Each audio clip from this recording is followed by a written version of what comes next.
All right, we are going to be looking at the explosive lunges, so the plyometric lunge patterns. Again, like the squat jumps, we've got three basic starting positions.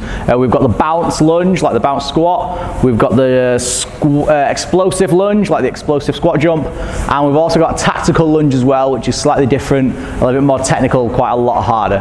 So we're going to start at the bottom with the bounce lunge. All I'm going to do is get myself into a split position, like a split squat. I'm just going to come halfway down. I'm just going to pop up an inch off the floor, swap my feet, land down in the next one from there. So again, use your hands for a counterbalance, however you want to use them. So my knee isn't going to touch the floor. I'm just bouncing from one leg to the other, trying to completely copy the same stance on the opposite side, which is easier said than done. So my knee's just coming halfway down. I'm not holding a position at any point. I'm just getting to the bottom of my movement and just springing straight back up. Obviously with that repetitive movement of bouncing from one side to the other in that lunge, if you do have any imbalances or any previous injuries or any hip shifts or knee movement that we don't want, that will come out if you're doing bounce lunges. Again, power is right at the bottom of the hierarchy of importance. So if somebody has a lunge that isn't quite perfect, regress it. They shouldn't be doing bounce lunges or jump lunges just yet. The jump lunge, much more explosive, less about conditioning. I'm going to start right at the bottom of this movement. Knee on the floor.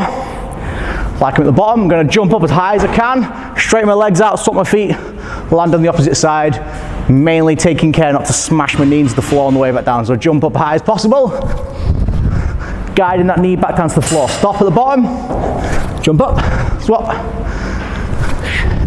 From there, again, if somebody has a knee that likes to turn in every now and again, and you get them doing this movement, we do not want to see that. If you see that at any point, nope, you're not doing jump lunges. You need to work on your basic starting strength before we can progress it to that level. The last one we're going to look at is the tactical lunge or the tack lunge. Horrible, horrible movement. We're basically going to do the explosive jump movement, but I'm going to stay as low as possible.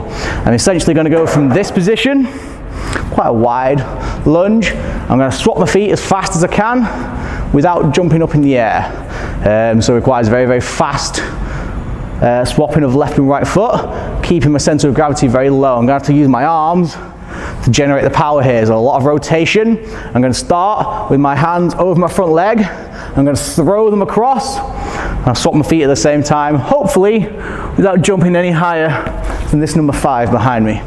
So my hands over my front leg, nice and wide, swap my feet, land on the opposite side. So nice long split lunge, quite wide with my feet, hands go sweeping right the way across from one side to the other. You have to use rotation to work the speed here.